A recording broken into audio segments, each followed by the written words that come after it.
You belong to me, her ex growled, unaware the Mafia boss was at the next table. Hello, my dear listeners. Before today's story, I want to thank you for being here and for following this space with so much care. Tell me, where are you listening from right now? Leave it in the comments. I love knowing how far our stories travel. And if you can, please leave a like to help our community grow and subscribe to the channel so you don't miss the next stories.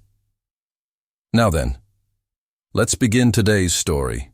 The words sliced through the elegant restaurant like a blade. You belong to me. Emily Johnson's blood turned to ice. That voice. Deep, possessive, drunk. Derek's hand clamped around her wrist, his fingers digging into her skin hard enough to bruise. She could smell the whiskey on his breath, could see the dangerous glint in his eyes that she remembered too well from their final months together.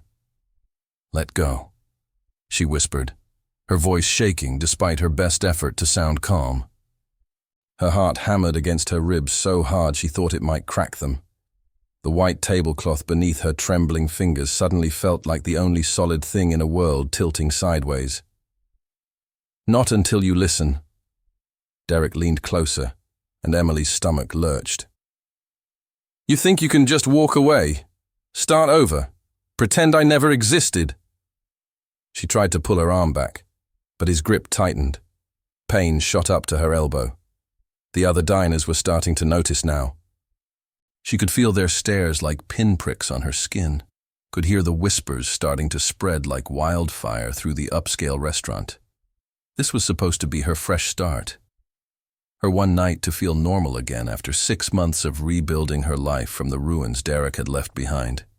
She'd saved for 3 months just to afford dinner at Carlisle's, had worn her only good dress, the navy one that made her feel almost pretty. Almost worthy of sitting among crystal chandeliers and people who didn't check their bank account before ordering wine.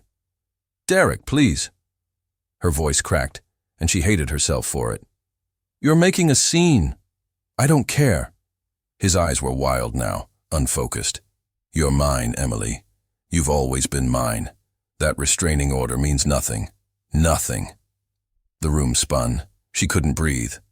The walls of the beautiful restaurant closed in, transforming from sanctuary to prison in a single heartbeat. Her free hand gripped the edge of the table, knuckles white, as if the polished wood could somehow anchor her to safety. Then a shadow fell across their table. I believe the lady asked you to let go. The voice was quiet. Dangerously quiet. The kind of quiet that made the chaos in Emily's chest pause just long enough for her to look up.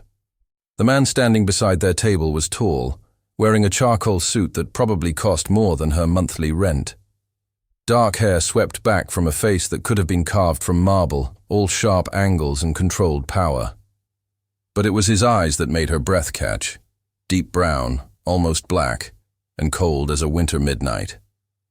They were fixed on Derek with the intensity of a predator who had just spotted prey. Derek's grip on her wrist loosened slightly. This is none of your business. You're disturbing my dinner. The stranger's tone didn't rise, didn't change at all, but something in it made Derek's hand fall away from Emily's wrist completely. And the ladies as well. I suggest you leave. Who the hell do you think you are? Derek's voice carried that false bravado of a drunk man, trying to seem sober, trying to seem dangerous. The stranger didn't blink. Someone you don't want to cross. For a moment, nobody moved. Emily's wrist throbbed where Derek had held it, and she cradled it against her chest, her heart still racing so fast she felt dizzy. The entire restaurant had gone silent, all eyes on their corner, on this standoff between her ex-boyfriend and a man who radiated danger like heat from a flame. Derek opened his mouth, closed it. Whatever he saw in the stranger's face made him take a step back, then another. His face flushed red, but whether from anger or fear, Emily couldn't tell. This isn't over, Derek said, but he was already backing toward the door, stumbling slightly. You hear me, Emily? Not over. Then he was gone. the restaurant door swinging shut behind him with a soft chime.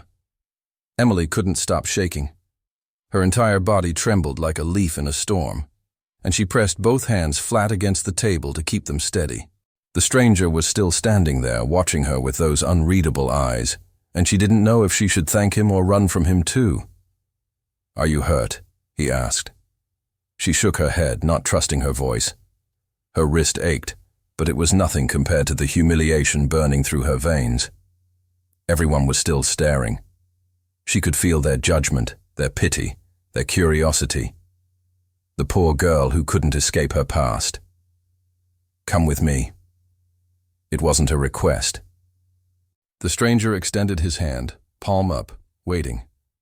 Emily stared at it, at the long fingers and the expensive watch glinting at his wrist.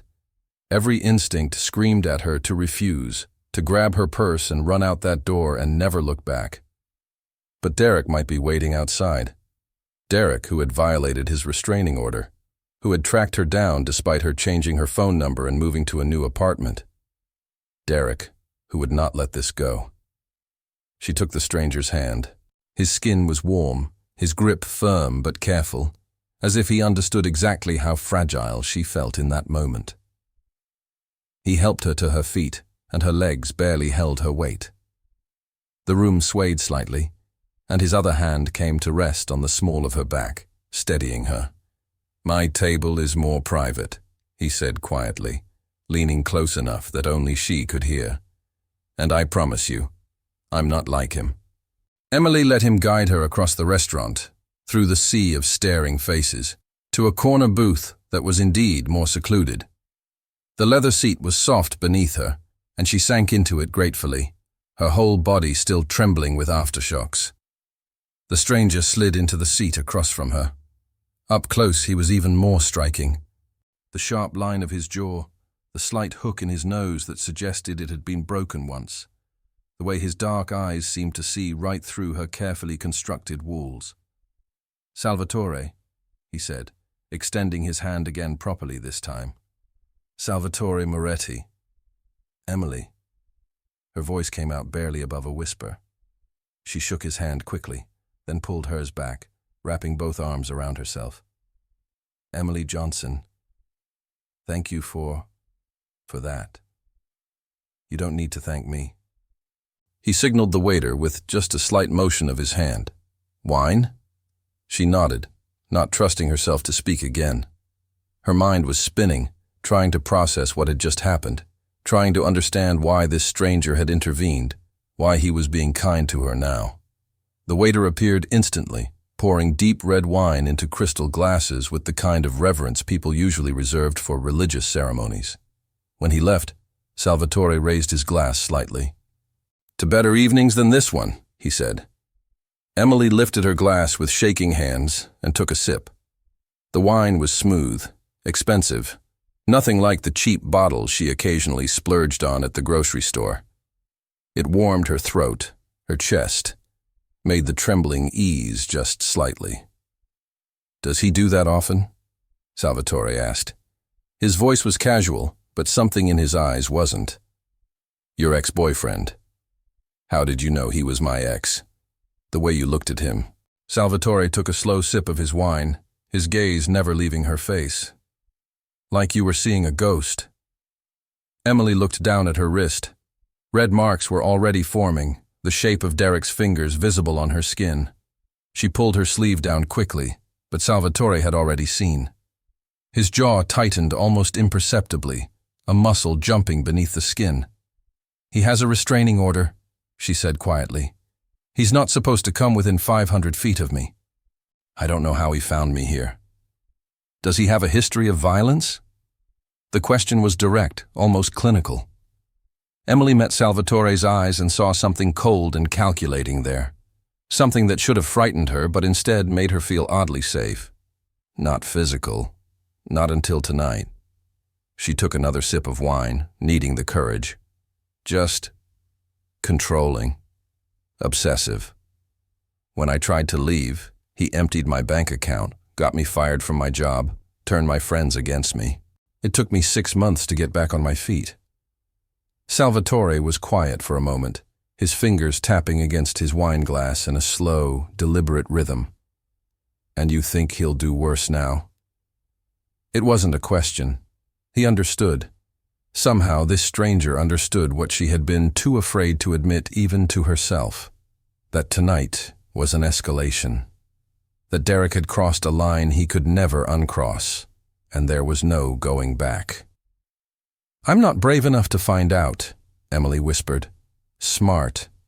Salvatore leaned forward slightly, and the dim light caught the planes of his face, making him look almost otherworldly. "Fear keeps us alive, Miss Johnson. It's the people who think they're invincible who end up dead." There was something in the way he said it that made Emily's skin prickle. Not a threat, more like experience, like he had seen too much death, dealt too much death, to take survival for granted. "What do you do?" she asked, then immediately regretted it. "I'm sorry. That's rude. You don't have to answer. I manage certain business interests." His smile was slight, not quite reaching his eyes. "Import, export, investments, the kind of work that requires discretion and occasionally a firm hand." Import, export. Emily had lived in the city long enough to know what that often meant when said with that particular tone. She should stand up right now, thank him again, and leave. Find a cab, go home, call the police about Derek's violation of the restraining order. But she didn't move, because the truth was, sitting across from Salvatore Moretti in this private corner booth felt safer than anywhere she'd been in months, even if danger radiated from him like heat from a fire. "You're wondering if you should be afraid of me," Salvatore said, reading her expression with unsettling accuracy. "Should I be?" "That depends." He finished his wine and set the glass down with careful precision. "I'm not a good man, Miss Johnson. I've done things that would make you run from this restaurant and never look back. But I have rules, lines I don't cross, and violence against women is at the top of that list." Emily's throat tightened. "Why are you telling me this?" "Because I'm going to make you an offer, and I want you to understand exactly who you'd be dealing with." Salvatore leaned back, his dark eyes locked on hers. "I can make your ex-boyfriend problem disappear, permanently. Not in the way you're thinking," he added quickly, seeing her eyes widen. "I won't kill him, but I can make sure he never comes near you again, that he forgets you exist." "How?" The word escaped before she could stop it. "Men like him respond to one thing: power, fear." Salvatore's voice was soft, almost gentle, but there was steel beneath it. "I have both, in abundance. One conversation with me, and Derek will realize that touching you again would be the last mistake he ever makes." Emily's heart hammered. This was insane. She didn't know this man. Didn't know what he was capable of, what price he might demand for his protection. In the stories, men like Salvatore never helped without expecting something in return. "What would you want from me?" she asked, her voice barely audible. Salvatore smiled then, a real smile that transformed his harsh features into something almost beautiful. "Nothing you're thinking. I'm not asking for your body, your money, or your soul. I'm simply offering a solution to a problem because—" He paused, something flickering in his eyes that she couldn't quite read.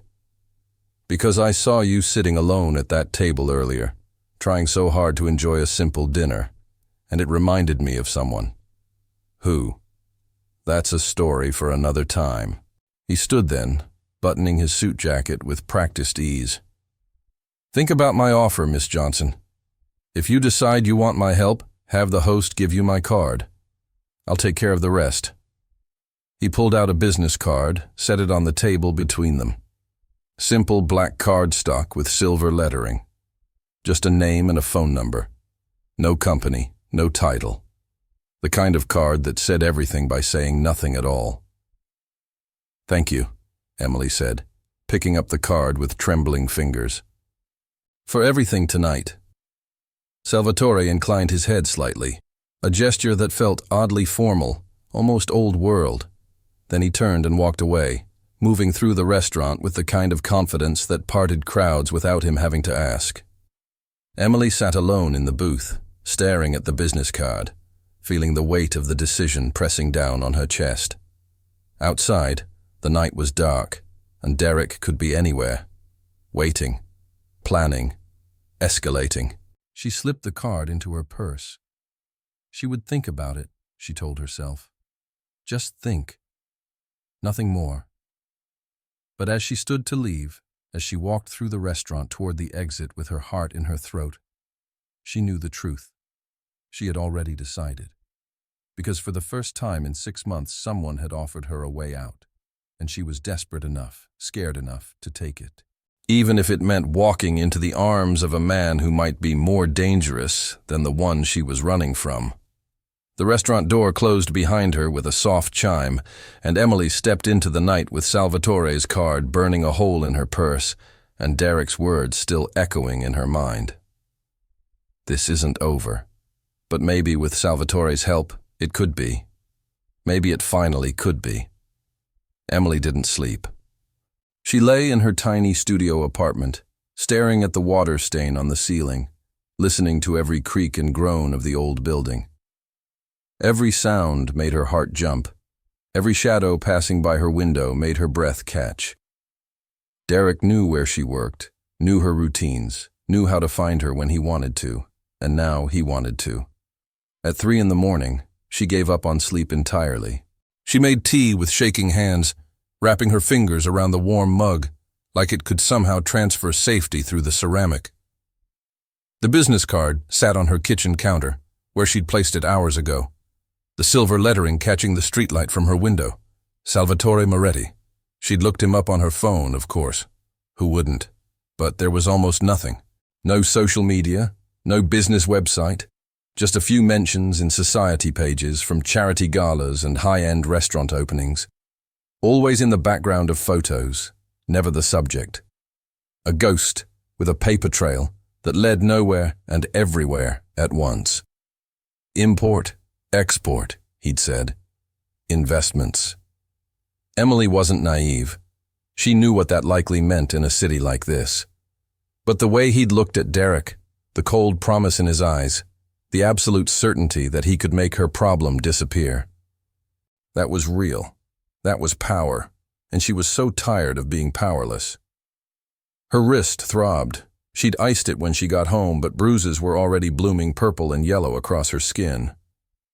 Evidence. Proof of Derek's violation of the restraining order.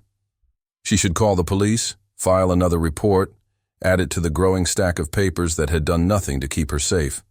Or she could call the number on the card. The sun was rising when she finally picked up her phone. Her hands trembled as she typed the number, then stared at it for 10 full minutes before pressing call. It rang twice. Miss Johnson. Salvatore's voice was clear, alert, as if he'd been awake for hours. Maybe he had been. I wondered if I'd hear from you. How did you know it was me? I gave you the only copy of that number. There was a smile in his voice, barely perceptible. I'm assuming you didn't sleep well. Emily wrapped her free arm around herself, suddenly self-conscious even though he couldn't see her in her worn pajamas, her hair a mess, her eyes red from exhaustion, and tears she wouldn't let fall. He knows where I live. I know. The smile was gone now. I had someone watch your building last night. Derek drove by 3 times. Once at midnight, once at 2, once at 4. He didn't stop, but he was checking. Ice slid down Emily's spine. You had someone watch my building. I told you I don't cross certain lines. Salvatore's tone was matter-of-fact. Violence against women is at the top of that list. I wasn't going to leave you unprotected after what I witnessed. You don't even know me. No. He paused. But I'd like to. Meet me for breakfast. We'll discuss the terms of our arrangement. I didn't say I agreed to an arrangement. You called, didn't you? His voice softened slightly. Meet me at Rossi's Cafe on 5th and Main at 8. Come alone. And Miss Johnson, don't look over your shoulder on your way. I already have people making sure Derek stays far away from you today." The line went dead. Emily stared at her phone, her heart racing. This was insane. Everything about this was insane.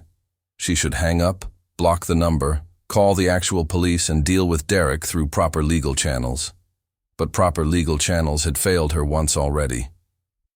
The restraining order was just paper. Derek had proven that last night. She looked at the clock. 7:15. She had 45 minutes to make herself presentable and get to 5th and Main. She was out the door in 30. Rossi's cafe was quiet at 8 in the morning, the breakfast crowd mostly gone, leaving behind the smell of fresh coffee and pastries. Emily spotted Salvatore immediately. He sat at a corner table, reading a newspaper like he had all the time in the world, wearing another expensive suit, this one charcoal grey with a subtle pinstripe. He looked up as she approached, folding the newspaper with precise movements and standing. Old-fashioned manners from a man who looked like he could break someone in half without breaking a sweat. "You came," he said, pulling out her chair. "I'm here. That doesn't mean I'm agreeing to anything." Emily sat, grateful for the chair, because her legs felt weak. She hadn't eaten since yesterday lunch, and the anxiety gnawing at her stomach made the thought of food almost nauseating. Fair enough. Salvatore settled back into his seat, gesturing to a waiter who appeared instantly with coffee and a basket of pastries. "Eat first. We'll talk after." "I'm not hungry." "You're shaking." His eyes flicked to her hands, which she immediately pressed into her lap. "When did you last eat?" Emily didn't answer. She picked up a croissant just to have something to do with her hands, tearing off small pieces but not raising them to her mouth. Salvatore watched her for a moment, then sighed. "Let me make this simple," he said, leaning forward slightly. "I can protect you from Derek. I can make sure he never comes within a mile of you again.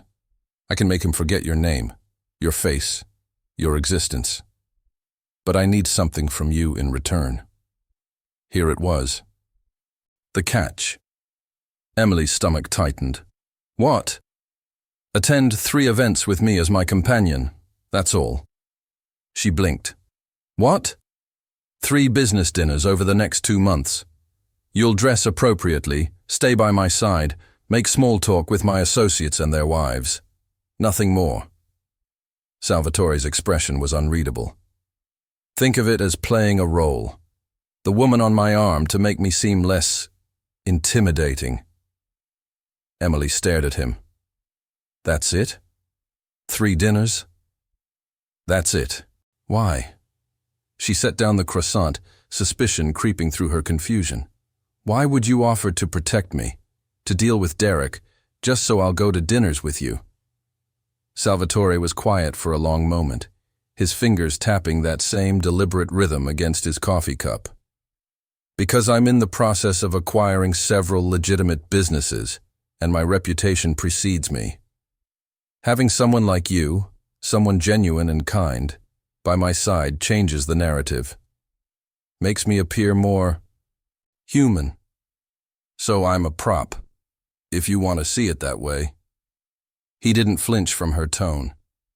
"But in exchange for playing that role, you get your life back. You get to walk down the street without looking over your shoulder. You get to sleep through the night. You get freedom from a man who has made himself your personal nightmare." Emily picked up her coffee, taking a sip to buy herself time to think. The liquid was hot, bitter, perfect. It cleared some of the fog from her exhausted mind. "How do I know you'll actually do what you say?" she asked. "How do I know you won't just hurt him? Because I'm giving you my word, and despite what you might think, my word means something." Salvatore's voice dropped, becoming almost gentle. "I won't kill him. I won't break his bones. I will simply have a conversation with him that makes it very clear that pursuing you further would be the worst decision of his life. And if he doesn't listen, he will." The steel was back in Salvatore's eyes. "I'm very persuasive." Emily believed him. Looking at the hard lines of his face, the controlled power in every movement, the cold certainty in his voice, she believed every word. This was a man who didn't make empty threats. This was a man who had probably done far worse than scare an abusive ex-boyfriend and hadn't lost a moment of sleep over it. 3 dinners, she said slowly. 3 dinners. And then we're done. You leave me alone after that. If that's what you want, yes. Salvatore held her gaze. Though I suspect by the end of our arrangement you might not want to be left alone. Pretty confident, aren't you? I'm honest. He smiled slightly. There's a difference. Emily took another sip of coffee, her mind racing. This was crazy.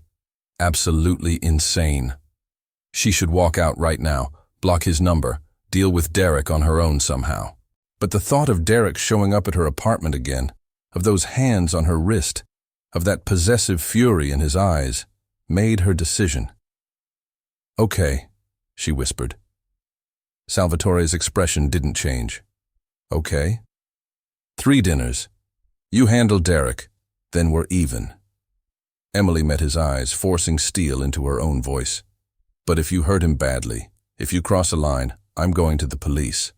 I don't care who you are or what you can do to me. I won't be responsible for someone's death. Agreed. Salvatore extended his hand across the table. Do we have a deal? Emily looked at his hand. Long fingers, neat nails, a signet ring on his right pinky with an engraved symbol she couldn't quite make out. The hand of a man who had built an empire on violence and fear and controlled power. The hand that had pulled her away from Derek last night. That had steadied her when she couldn't stand. That had offered her safety when she had none. She shook it. His grip was firm, warm, careful, professional. He held her hand for exactly 3 seconds, then released it, leaning back in his chair with something like satisfaction flickering across his features. The first dinner is tomorrow night, he said. I'll send a car for you at 7. Wear something elegant but not revealing. Conservative jewelry if you have it. And Miss Johnson? What? By tomorrow night, Derek will have gotten my message. Salvatore's voice was soft, almost gentle. You won't hear from him again. That's a promise. Emily's throat tightened. How can you be so sure? Because I'm going to visit him this afternoon, and by the time I'm done, the thought of you will give him nightmares. He stood, buttoning his jacket. Enjoy your breakfast. Everything's taken care of. And try to sleep today. You look exhausted. Before she could respond, he was gone, moving through the cafe with that same fluid grace, leaving her alone with a basket of pastries and a cold feeling settling in her stomach. What had she just agreed to? Emily picked up the croissant again, finally taking a real bite. It was buttery, perfect, melting on her tongue. Around her, the cafe hummed with normal morning sounds. People laughed, chatted, complained about work and traffic and mundane problems. And somewhere out there, Derek was about to receive a visit from a man who dealt in fear and power and cold, calculated violence. Emily should feel guilty, should feel horror at what she'd set in motion. Instead, she felt something she hadn't experienced in 6 months. Relief. She finished her croissant and ordered another coffee, and for the first time since Derek had said those words last night, she didn't look toward the door every 30 seconds. Didn't jump at every sound. Didn't feel that constant tightness in her chest. Because for better or worse, she was under Salvatore Moretti's protection now. And maybe, just maybe, that wasn't the worst place to be. Even if it meant walking into a world she didn't understand with a man who was more dangerous than any nightmare. At least this nightmare was on her side. Derek's apartment building was exactly what Salvatore expected. Mid-range, trying desperately to be upscale, with a doorman who spent more time on his phone than watching the entrance. He walked past the man without a word, moving through the lobby like he owned it. Because in a way, he did. He owned this city. Every shadow, every corner, every person who thought they were safe behind locked doors and restraining orders. Apartment 4B. He took the stairs instead of the elevator, his footsteps silent on the worn carpet. The hallway smelled like microwave dinners and broken dreams. Salvatore stopped in front of Derek's door, adjusted his cufflinks, and knocked. 3 times. Polite, measured. The knock of someone who belonged there. The door opened a crack. Derek's face appeared, still bleary from sleep or hangover. Salvatore couldn't tell which. His eyes widened when he saw the stranger from the restaurant. "What the hell?" Salvatore's hand shot out, fingers wrapping around the doorframe with enough force to make it shudder. "We need to talk. I'm calling the cops."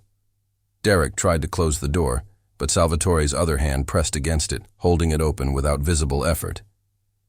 "Do that." His voice was conversational. "Tell them a man you assaulted last night's date came to have a friendly chat. I'm sure they'll be very interested in how you violated your restraining order, or..." He leaned in slightly. "You could invite me in, and we can discuss this like civilized people." Derek's face went through several expressions. Fear, anger, calculation. Finally, he stepped back, opening the door wider. 5 minutes. I'll only need 3. The apartment was a disaster. Empty beer bottles, pizza boxes, clothes strewn across furniture. The life of a man spiraling, Salvatore noted. Dangerous, unpredictable. Good thing he was about to fix that. He didn't sit. Standing gave him the advantage, made Derek crane his neck to look up at him. Power dynamics 101. "Emily Johnson," Salvatore said. "You're going to forget she exists." Derek laughed, a harsh sound. "Yeah? And why would I do that?" "Because if you don't, I will make your life a living nightmare." Salvatore's voice didn't rise, didn't need to. "I will destroy your career, your reputation, your bank accounts. Your car will be repossessed. Your credit will tank. Your mother's house, the one you used as collateral for your gambling debts. I'll make sure those debts are called in." The color drained from Derek's face. "How do you know about your gambling problem? Your debts to some very unsavory people?" Salvatore smiled, cold and sharp.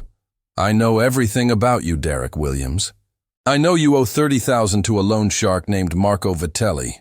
I know you've been stealing from your company's petty cash to cover your bets. I know you have 3 DUIs that your lawyer made disappear." Derek stumbled back, hitting the arm of his couch. "Who are you?" "Someone you don't want as an enemy." Salvatore took a single step forward, and Derek flinched. "Here's what's going to happen. You're going to leave Emily alone. You won't call her. You won't text her. You won't drive by her apartment. You won't even think her name. If I hear you've come within 100 yards of her, your gambling debts will be the least of your problems." "You can't. I can." Salvatore pulled out his phone, swiped to a photo, and turned it so Derek could see. "That's you, 3 nights ago at the Riverfront Casino. You lost $8,000, money you don't have. Marco's very patient, but even his patience has limits." Derek's hands were shaking now. "What do you want?" "I just told you. Leave Emily alone." Salvatore pocketed his phone. "Do that, and I'll pay off your debt to Marco. Consider it a gift, incentive to make the right choice. And if I don't, then I'll tell Marco exactly where to find you, and I'll make sure your employer knows about the missing funds. And I'll send photos of your extracurricular activities to your parents." Salvatore's smile widened. "You'll lose everything, Derek. Your job, your family, your teeth. Probably in that order." The silence in the apartment was deafening. Derek swayed slightly, his face pale, sweat beading on his forehead despite the cool temperature. Salvatore could see the calculations running behind his eyes. The desperate math of a cornered animal trying to find an escape route. There wasn't one. "She's not worth this," Derek finally said, his voice hoarse. "She's nobody. Just some girl. She's under my protection." The temperature in the room dropped 10 degrees, which makes her worth everything. "Do we understand each other?" Derek nodded slowly. Yeah, we understand each other." "Good." Salvatore turned toward the door, then paused. "Oh, and Derek, If you're thinking about running to the police with some story about extortion, don't. They won't believe you. And even if they did, you'd have bigger problems than me. He left Derek standing in his disaster of an apartment, closing the door behind him with a soft click. As he walked down the hallway, Salvatore pulled out his phone and made a call. "It's done," he said when Marco answered. "Derek Williams's debt is paid. Leave him alone unless I tell you otherwise." 30,000, Sal? Marco's voice was amused. "Must be some girl." "She is." Salvatore pressed the elevator button. "And Marco, if Derek doesn't listen, if he goes near her again, I want to know immediately." "You got it, boss." The elevator doors opened. Salvatore stepped inside, his reflection staring back at him from the polished metal. He looked calm, composed, every inch the businessman he pretended to be during daylight hours. But underneath, satisfaction hummed through his veins. Derek Williams would never touch Emily Johnson again, would never even speak her name. The fear Salvatore had seen in his eyes, the absolute terror, was a permanent brand now. Good. As the elevator descended, Salvatore checked his watch. Noon. He had a meeting with his lawyer about the restaurant acquisitions, then dinner with a city councilman who needed convincing about a zoning ordinance. A normal day in a life built on the edge between legitimate business and the shadows. Except now, at the end of that day, he'd go home thinking about brown eyes and trembling hands, and a woman who'd taken his deal, despite every instinct probably screaming at her to run. Emily Johnson was either very brave or very desperate. Probably both. The elevator reached the lobby. Salvatore walked past the doorman, who still hadn't looked up from his phone, and out into the autumn sunshine. His car was waiting at the curb, his driver holding the door open. "Where to, Mr. Moretti?" "The office." Salvatore slid into the back seat. "And have someone send flowers to Miss Johnson's address. Nothing extravagant, just—" He thought for a moment. Wildflowers. The kind that looked like they were picked from a field. His driver didn't question it, didn't even blink. That was why Salvatore paid him well. Discretion and obedience. As the car pulled into traffic, Salvatore's phone buzzed. A text from an unknown number. "Is it done?" He smiled. Emily, trying to sound casual, probably terrified of the answer. "It's done. Derek won't bother you again. Rest well, Miss Johnson. Tomorrow night I'll send the car at 7. Wear blue." He sent the message, then leaned back against the leather seat, watching the city blur past the window. Tomorrow night would be interesting. Seeing Emily in his world, watching her navigate the sharks and predators that circled his business dealings. Seeing if she could hold her own, or if she'd crumble under the pressure. He suspected she was stronger than she looked. Had to be, to survive Derek for as long as she did. But there was something else too, something he hadn't told her.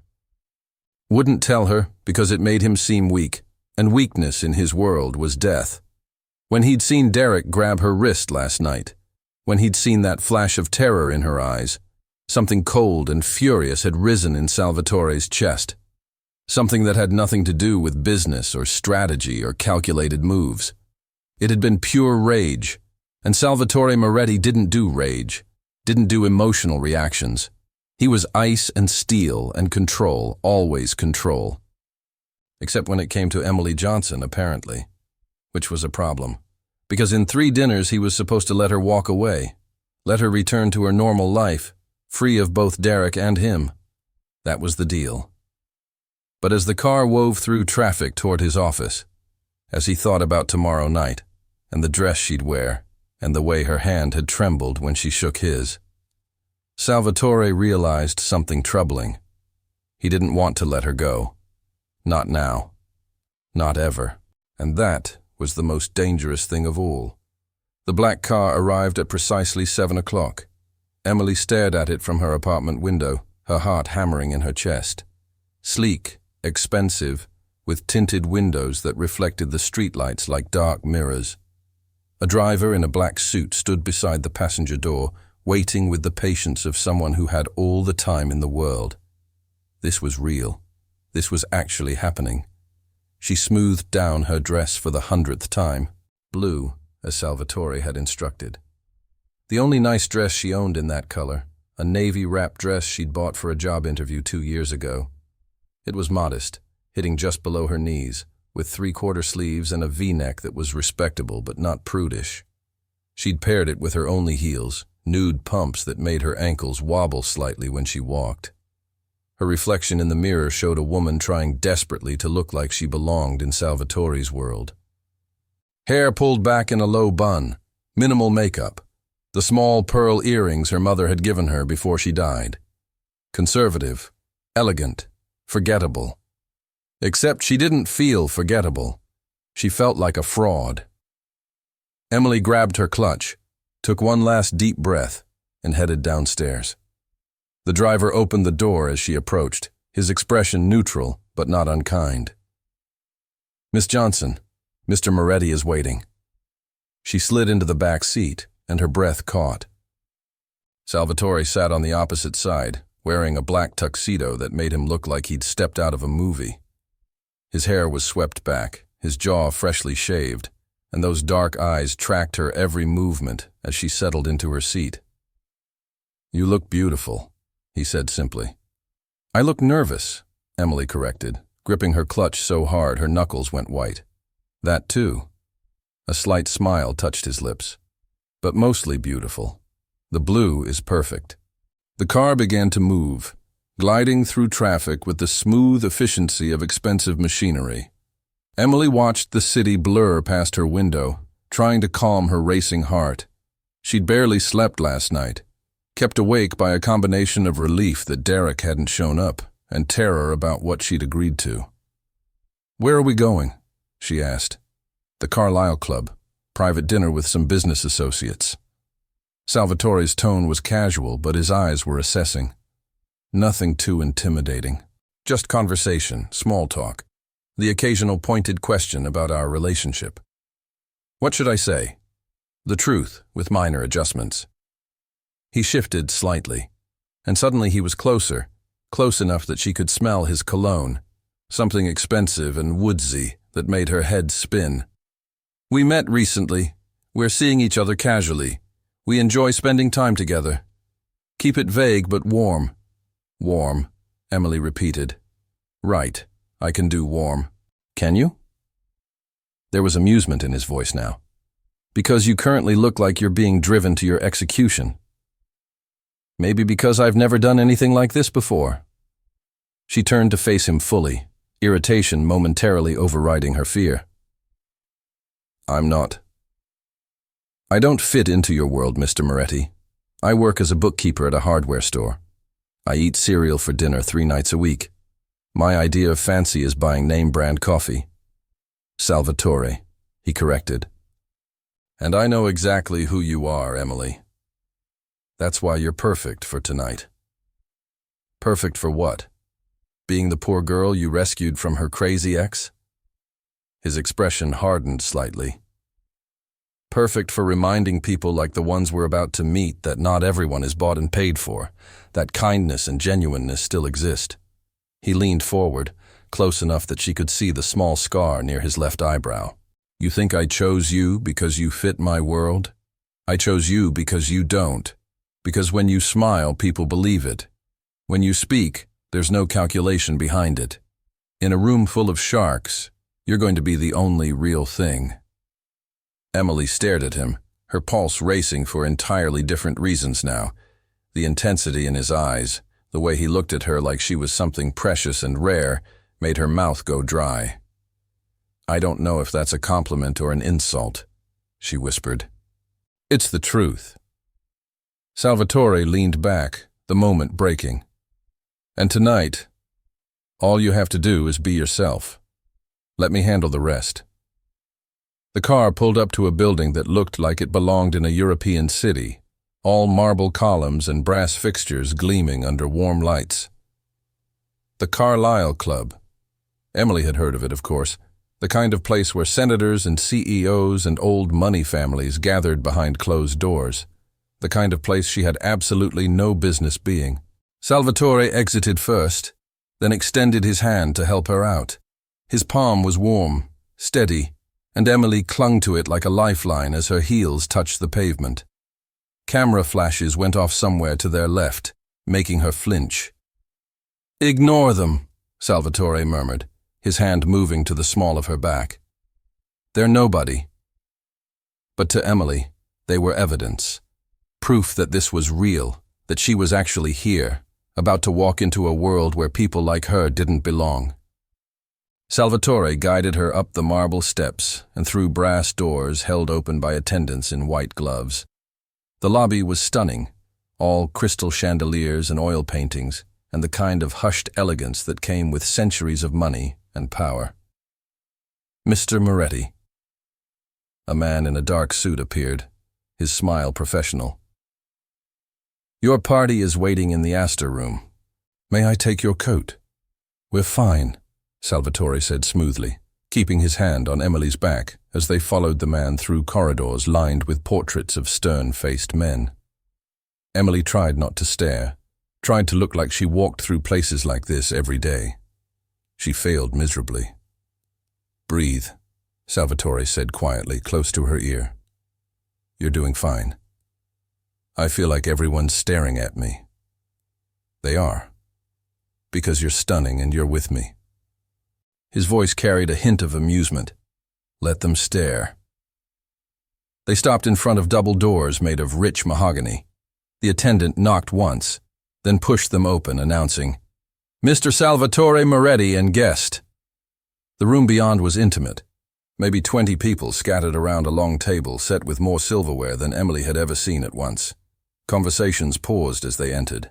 Eyes turned toward them, assessing, judging, calculating. Emily's heart climbed into her throat. Salvatore! A silver-haired man at the head of the table stood, his smile wide, but his eyes sharp. "So glad you could make it. And who is this lovely creature?" "Emily Johnson," Salvatore said, his hand still steady on her back. "Emily, this is Richard Blackwell, CEO of Blackwell Industries." Emily shook Richard's extended hand, forcing a smile that felt brittle on her lips. "It's nice to meet you." "Charming," Richard said, but the word felt like an insult wrapped in silk. "Please, sit. Dinner is about to be served." Salvatore guided her to 2 empty chairs halfway down the table. As they sat, Emily became hyper-aware of everything: the weight of the silverware, the stiffness of the linen napkin, the way conversations resumed around them, but lower now, more guarded. A woman across the table leaned forward, her diamond necklace catching the candlelight. "So, Miss Johnson, how did you and Salvatore meet?" Here it was. The first test. "We met at a restaurant," Emily said, keeping her voice steady. "He helped me out of an uncomfortable situation." "How gallant." The woman's smile was sharp. "Salvatore's always been good at playing the hero. Isn't that right, darling?" The endearment was pointed. Emily glanced at Salvatore, saw the muscle jump in his jaw. "Vanessa," he said coolly, "I didn't realize you'd be joining us tonight." Richard insisted. Vanessa's eyes flicked between them, calculating. "After all, we're practically family." Emily's stomach sank. Of course. There was history here, history she knew nothing about and was walking straight into. Under the table, Salvatore's hand found hers. He squeezed gently, a silent message. "I've got you." "Ancient history," he said aloud, his tone dismissive. "I'm surprised you remember it at all." "Oh, I remember everything about us." Vanessa's smile widened. "The good and the bad. Mostly the bad, if I'm being honest." Emily wanted to disappear, wanted the floor to open up and swallow her whole. This was a nightmare. She was sitting at a table full of people who knew Salvatore's world, who had history with him, who could see right through her amateur attempt at fitting in. But Salvatore's hand stayed wrapped around hers beneath the table, warm and solid and steady. "The past is dead, Vanessa," he said quietly. "Let it stay that way." The first course arrived then, saving Emily from having to witness whatever response Vanessa was preparing. Some kind of soup with a garnish Emily couldn't identify, served in bowls that probably cost more than her monthly rent. She picked up her spoon, trying to remember which one you used first. Outside in, right? Or was it inside out? Salvatore's hand brushed hers again, drawing her attention. He nodded almost imperceptibly toward the correct spoon. Emily exhaled slowly. Right. She could do this. It was just dinner, just food and conversation and pretending she belonged somewhere she didn't. So, Emily, Richard's voice cut through her thoughts. What is it you do? I'm a bookkeeper, she said, taking a careful sip of soup. It was delicious, rich, and complex. For a hardware store. How quaint. Vanessa's tone dripped condescension. I wouldn't have thought that was Salvatore's type. Vanessa. Salvatore's voice dropped dangerously low. That's enough. I'm just saying, you're just leaving, he interrupted, setting down his spoon with careful precision. Richard, I believe Vanessa has somewhere else she needs to be. The tension at the table ratcheted up to unbearable levels. Richard cleared his throat, glancing between Salvatore and Vanessa with obvious discomfort. Perhaps. No, perhaps. Salvatore's eyes were cold as winter. This dinner is about business. If Vanessa can't be professional, she's welcome to find other entertainment. Vanessa's face flushed, but she stood, throwing her napkin on the table. Fine. Enjoy your bookkeeper, Salvatore. I'm sure she's fascinating. She swept out of the room, her heels clicking sharply against the marble floor. The door closed behind her with a definitive thud. Emily stared at her soup, her face burning. Everyone at the table was silent, the awkwardness suffocating. She'd ruined it. Her first dinner with Salvatore, and she'd already caused a scene by simply existing. I'm sorry, Richard finally said, his voice strained. I didn't realize inviting her would cause... It's done, Salvatore cut him off. Let's move on. But Emily couldn't move on. She felt every eye on her, felt the judgment and curiosity, and barely concealed disdain. These people saw her for exactly what she was, an outsider, someone who didn't belong in their world of crystal and champagne and calculated social warfare. Under the table, Salvatore's hand found hers again. This time, he didn't let go. Emily barely tasted the rest of dinner. 5 courses passed in a blur of polite conversation and forced smiles. She answered when spoken to, laughed at jokes she didn't find funny, and tried desperately to ignore the sidelong glances from the other guests. They were measuring her, weighing her worth, trying to understand what Salvatore saw in someone so clearly beneath his station. She was wondering the same thing. By the time dessert arrived, some elaborate chocolate creation that probably had a French name she couldn't pronounce, Emily's head was pounding. The wine she'd nervously sipped throughout dinner wasn't helping. Neither was the constant awareness of Salvatore beside her, his presence both comforting and overwhelming. You're doing well, he murmured during a lull in conversation, his voice pitched low enough that only she could hear. I'm surviving, Emily corrected. There's a difference. Surviving is winning in this crowd. His lips curved slightly. Trust me. Finally, mercifully, dinner ended. People began to rise, gathering in small clusters to continue their conversations and power plays. Salvatore stood, offering Emily his hand.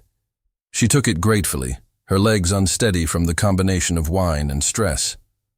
We're leaving, he said, already guiding her toward the door. Don't you need to stay? Talk business or whatever this dinner was actually about? I got what I needed. His hand was firm on her back, leading her through the corridors and back into the cool night air. And you've done more than enough for one evening. The car was waiting, engine running, the driver holding the door open.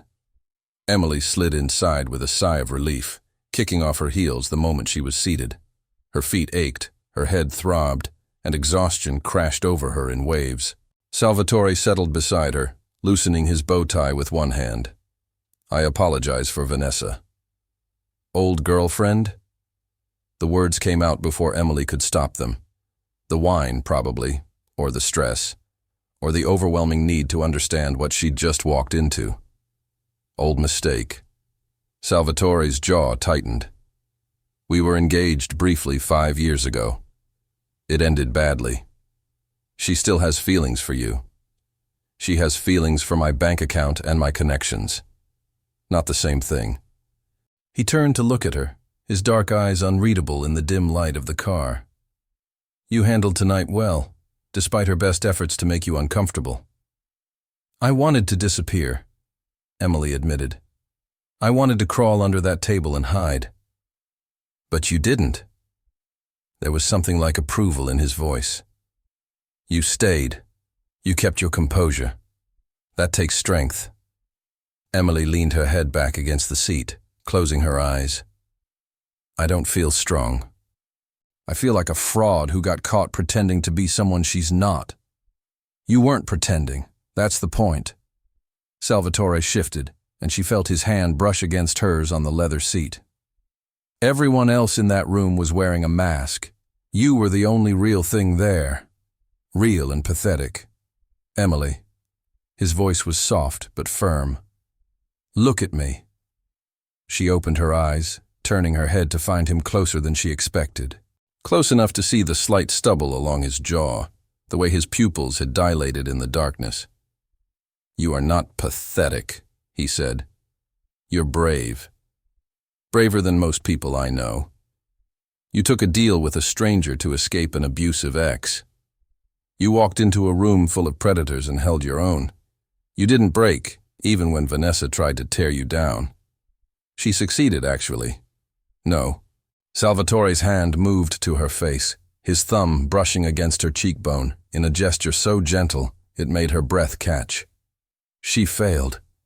Because you're still here, still fighting, still refusing to let this world break you. Emily's heart hammered against her ribs. This close, she could smell his cologne again, could feel the heat radiating from his body. His thumb traced a slow path along her jaw, and every nerve in her body lit up like lightning. Salvatore, she whispered, not sure if it was a warning or a plea. One more dinner, he said quietly. Then you decide if you want to continue our arrangement. If tonight was too much, if this world is something you can't handle, I'll understand. But don't make that decision, because Vanessa made you feel small. Make it because you know what you want. And what do you want? The question escaped before she could stop it, emboldened by wine and exhaustion and the way his hand felt against her skin. Something flickered in Salvatore's eyes, something dark and hungry that made Emily's stomach flip. That's a dangerous question. Everything about you is dangerous. True. His thumb brushed her lower lip, barely a touch. But some dangers are worth the risk. The car began to slow, pulling up outside Emily's apartment building. The moment shattered. Salvatore's hand dropped away, and suddenly there was space between them again, cool air rushing in to fill the gap. Get some rest, he said, his voice carefully controlled. I'll be in touch about the next dinner. Emily grabbed her shoes, fumbling with the door handle. Her hands were shaking again, but this time not from fear. From something else entirely. Something that felt like heat and confusion and a terrifying pull toward a man who was absolutely wrong for her in every possible way. Thank you, she managed, for tonight, for everything. Emily. He caught her hand before she could exit, his grip gentle but firm. You did well tonight. Better than well. Don't let anyone make you think otherwise. She nodded, not trusting her voice, and slipped out of the car. The driver was already there, holding her door, and Emily hurried toward her building without looking back. But she felt Salvatore's eyes on her the entire way. Inside her apartment, with the door locked and the chain in place, Emily finally allowed herself to breathe. She dropped her shoes by the door, her clutch on the table, and sank onto her couch with her head in her hands. What was she doing? This was supposed to be simple. 3 dinners in exchange for protection from Derek. Nothing more. a business transaction between strangers. Except Salvatore didn't feel like a stranger anymore. Not after the way he'd defended her against Vanessa. Not after the way his hand had felt against her face. Not after that look in his eyes that had made her feel like the only person in the world. Emily's phone buzzed. She pulled it from her clutch, her heart skipping when she saw the message. "Sleep well, Emily. You were perfect tonight." As she stared at the screen, her thumb hovering over the reply button. What did you say to something like that? To a man who was dangerous and protective and somehow saw value in someone like her? In the end, she sent back 3 words. "Thank you, Salvatore." His response came immediately. "Call me Sal." "And Emily, lock your windows tonight. The world isn't safe for women who shine as bright as you." Emily set down her phone, her hand still trembling. She checked her windows anyway, making sure they were locked, that the curtains were drawn tight. Not because she thought Derek would come, she realized, because Salvatore had asked her to. And somehow, in the span of just a few days, his opinion had started to matter.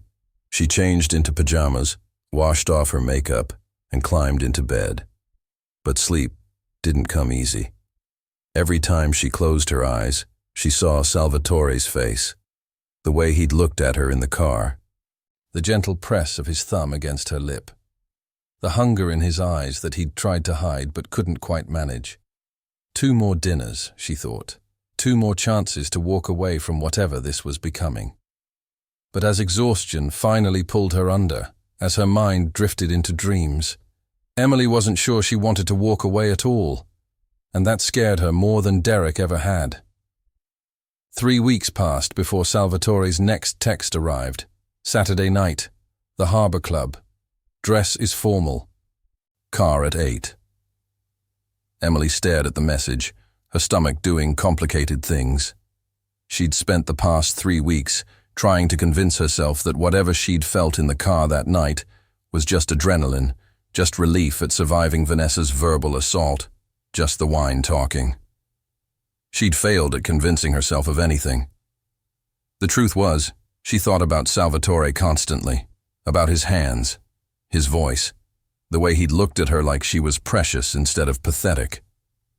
She'd caught herself checking her phone obsessively, hoping for messages that didn't come, feeling ridiculous for caring.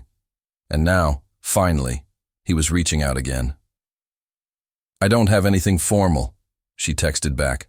The response was immediate, already handled. "A package will arrive tomorrow. If it doesn't fit, my assistant will arrange alterations." Emily wanted to argue, to insist she could handle her own clothes, but the memory of her limited wardrobe stopped her.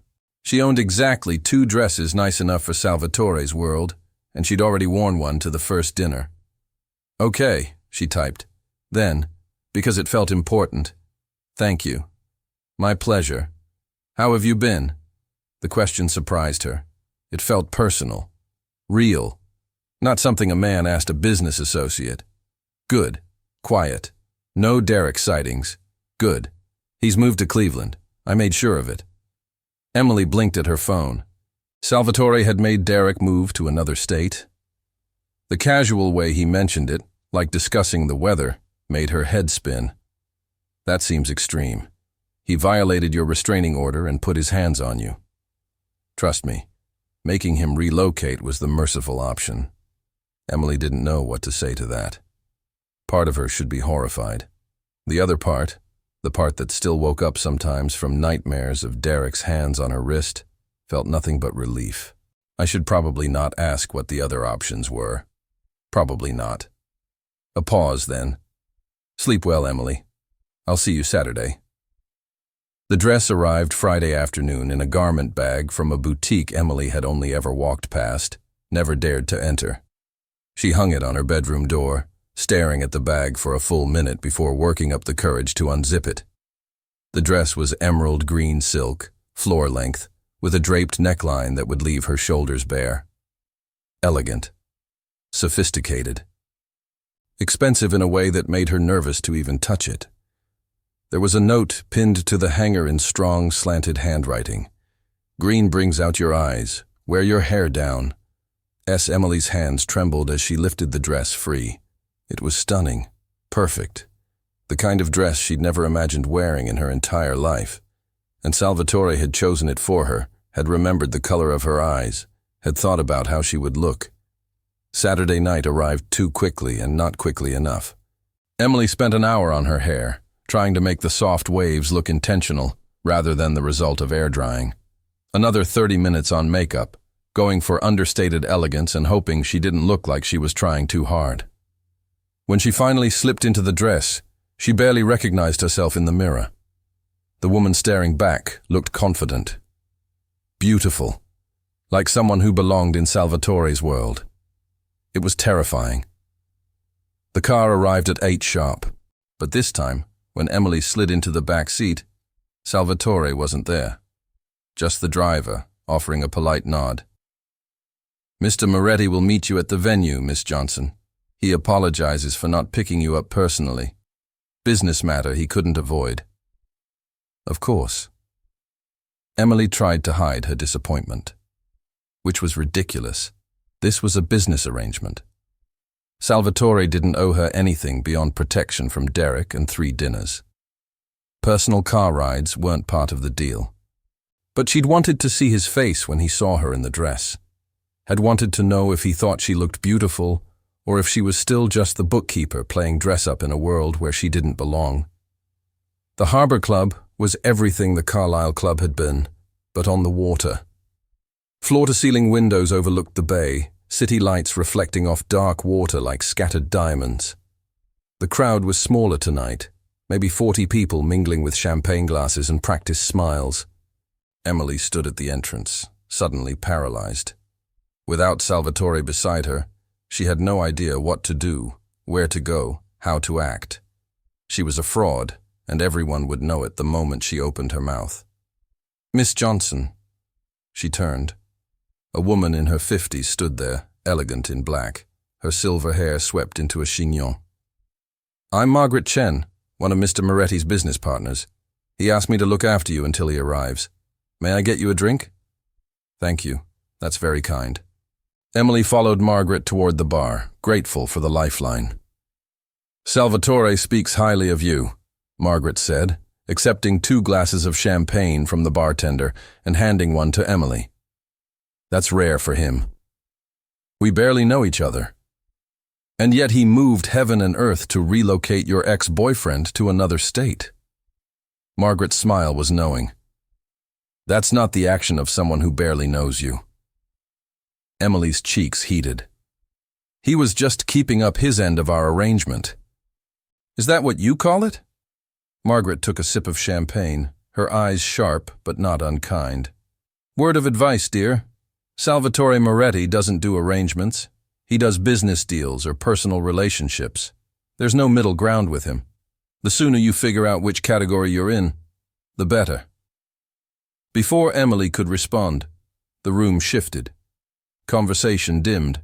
Every head turned toward the entrance. Salvatore had arrived. He wore black tonight. The tuxedo fitted perfectly to his broad shoulders and narrow waist. His hair was slightly tousled, as if he'd been running his hands through it, and there was tension in his jaw that suggested Margaret was right about the business matter. But the moment his eyes found Emily across the room, everything else fell away. He didn't smile, didn't wave, just looked at her with an intensity that made the air leave her lungs. Then he was moving, cutting through the crowd like a shark through water, people stepping aside without him having to ask. "Emily." Her name on his lips felt like a caress. "You look—" "The dress fits," she said quickly, because if she let him finish that sentence, she might do something stupid like cry or kiss him or both. "The dress is just fabric." Salvatore's voice was rough, lower than usual. "You make it beautiful." Margaret cleared her throat delicately. "I'll leave you two alone." "Salvatore, the councilman is here. He's eager to speak with you." "Later." Salvatore didn't look away from Emily. "Give me a minute." Margaret left, and suddenly they were alone in a room full of people. Salvatore's hand came to rest on Emily's lower back, that now familiar touch that made her feel anchored and dizzy all at once. "I'm sorry I didn't pick you up," he said. "Problem at one of my warehouses. I had to handle it personally." "It's fine. Margaret was very kind. She likes you. That's good." His thumb traced small circles against her back through the silk. "Most people she meets, she tolerates at best. She told me you moved Derek to Cleveland." "I did." "That's extreme." "He was extreme first." Salvatore's eyes darkened. "I don't do half measures, Emily. Not with business, not with protection, not with—" He stopped, jaw tightening. "Not with things that matter." Emily's heart hammered. "Is that what I am? Something that matters? You're—" He stopped again, something conflicted crossing his face. "We should mingle. There are people you need to meet." He was deflecting. Emily could see it in the tension of his shoulders, the careful way he wasn't quite meeting her eyes anymore. Whatever he'd been about to say, he'd swallowed it back down. Fine. She could do business too. "Lead the way," she said, taking a fortifying sip of champagne. The next hour passed in a blur of introductions and small talk. Salvatore kept her close, his hand never leaving her back, introducing her simply as Emily. No explanation of their relationship. Let people draw their own conclusions. And they did. Emily could see it in their eyes. The assumptions, the calculations, the barely concealed curiosity about who this woman was and why Salvatore Moretti had brought her into his world. So, a man with 2 white teeth and an expensive watch asked, "How long have you and Sal been together?" "We're still figuring that out," Emily answered, because it was the most honest thing she could say. The man laughed, missing the truth in her words. "Playing it close to the vest. Smart. In this crowd, you have to." When he walked away, Salvatore leaned down, his breath warm against her ear. "That was perfect. I just told the truth." "I know." His hand tightened slightly on her back. "That's what made it perfect." Dinner was less painful than the first one. Maybe because Vanessa wasn't there. Maybe because Emily was getting better at this, learning the rhythms of small talk and deflection. Or maybe because Salvatore's presence beside her felt solid, safe, like as long as he was there, nothing could really hurt her. When dessert arrived, a chocolate creation that rivaled the one from the Carlisle Club, Emily realized with a start that she was actually having a good time, not pretending, not surviving, actually enjoying herself. That was dangerous. "You're smiling," Salvatore observed quietly. "Is that against the rules?" "No." His own lips curved. "It's just nice to see. You should do it more often." "Maybe I will. If you keep taking me to places with chocolate this good." "Done." The word came out too quickly, too intense. Salvatore cleared his throat. "I mean, if you want to continue our arrangement past 3 dinners, if that's something you'd be interested in." Emily's heart stuttered. "We still have one more, according to our deal." "Deals can be renegotiated." "Can they?" She set down her fork, meeting his eyes directly. "What exactly are you proposing, Salvatore?" He was quiet for a long moment, his dark eyes searching hers. "I don't know yet, but I know I'm not ready to say goodbye to you after one more dinner." "Why not?" The champagne made her brave. "I'm nobody. Just a bookkeeper who doesn't fit in your world." "You're not nobody." His voice dropped lower, intimate, despite the crowd around them. "You're the first real thing I've encountered in 5 years. The first person who looks at me and doesn't see dollar signs or connections or fear. Just me." Emily couldn't breathe. "That's not true. I do see fear." "Do you?" He leaned closer, and suddenly there was no space between them at all. "What else do you see?" She saw everything. The danger and the darkness and the carefully controlled violence that simmered beneath his expensive suits. but she also saw the way his hand had been gentle on her face, the way he'd defended her against Vanessa, the way he looked at her like she was something precious. "I see someone trying very hard not to care," she whispered, "and failing." Salvatore's jaw tightened. "Emily, we should go." She stood abruptly, her chair scraping against the floor. "It's late. I have work in the morning." He rose with her, confusion and something like hurt flashing across his features. But he didn't argue, just guided her through the crowd, collected her wrap, and led her to the waiting car with that same careful touch on her back. The drive back was silent, charged. Emily stared out the window, watching the city blur past, her heart hammering against her ribs. She'd pushed too far, seen too much, said things that made this arrangement something more than business. When the car stopped outside her building, Emily reached for the door handle quickly, but Salvatore's hand caught hers. "One more dinner," he said. "Then you decide." "But Emily, whatever this is, whatever we're doing, it stopped being just business the moment I saw you in that restaurant. Maybe even before that." She looked at him, at the intensity in his dark eyes, at the barely leashed control in every line of his body. A man who dealt in violence and fear and power, looking at her like she was the only thing in the world that mattered. "That scares me," she admitted. "It should." His thumb brushed across her knuckles. "I scare myself when it comes to you." Then he released her hand, and Emily fled. Into her building, up the stairs, into her apartment, where she locked the door and leaned against it, her whole body shaking. One more dinner. One more chance to walk away from whatever this was before it consumed them both. But as Emily changed out of the beautiful green dress, as she washed off her makeup and braided her hair for bed, she knew the truth. She didn't want to walk away. She wanted to dive headfirst into the fire and see if she could survive the burn. And that was the most terrifying thing of all. The third dinner invitation came differently. Not a text, not a car showing up unannounced. A knock on her door at 7 in the evening on a Tuesday, soft but firm. Emily opened it to find Salvatore standing in her hallway, still in his suit from work, looking tired and determined and somehow vulnerable. "Can I come in?" he asked. Emily stepped aside, her heart in her throat. He'd never been to her apartment before, never seen the peeling paint and the secondhand furniture and the coffee stain on her carpet that she couldn't quite get out. Never witnessed exactly how different their worlds were. But Salvatore didn't seem to notice any of it.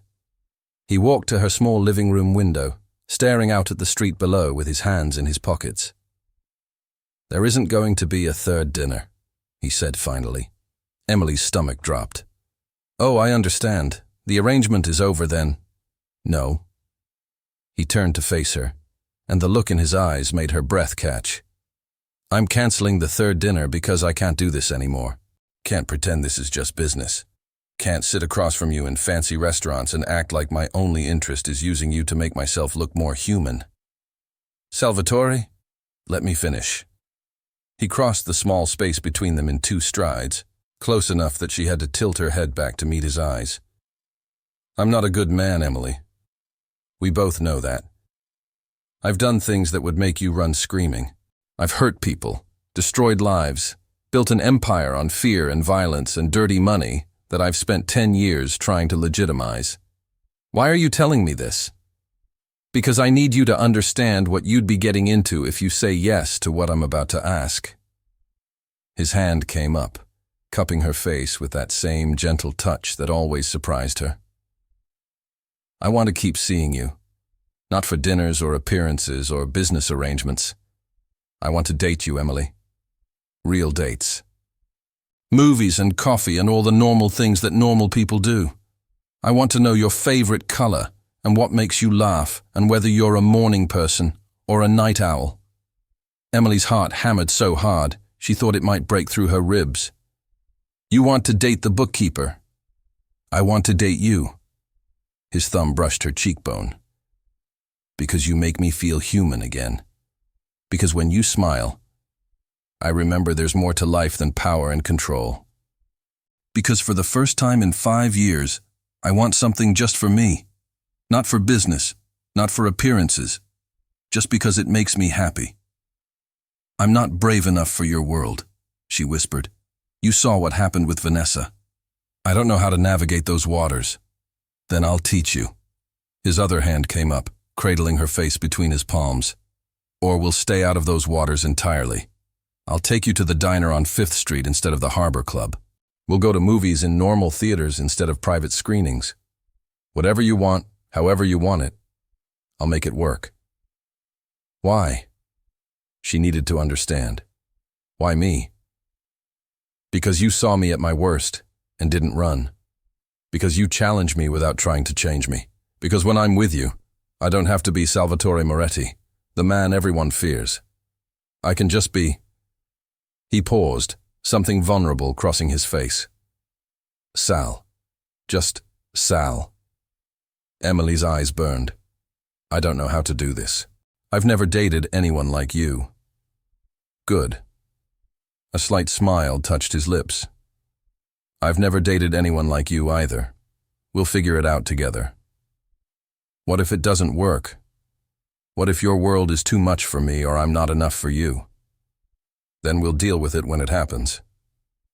Salvatore leaned down, his forehead resting against hers. But I'd rather try and fail than spend the rest of my life wondering what if. Emily closed her eyes, breathing in the scent of his cologne, feeling the warmth of his hands against her face. Every instinct screamed at her to run, to protect herself, to avoid the inevitable heartbreak that came from falling for a man like Salvatore Moretti. But underneath the fear was something else, something that felt like hope. Okay, she whispered. Okay?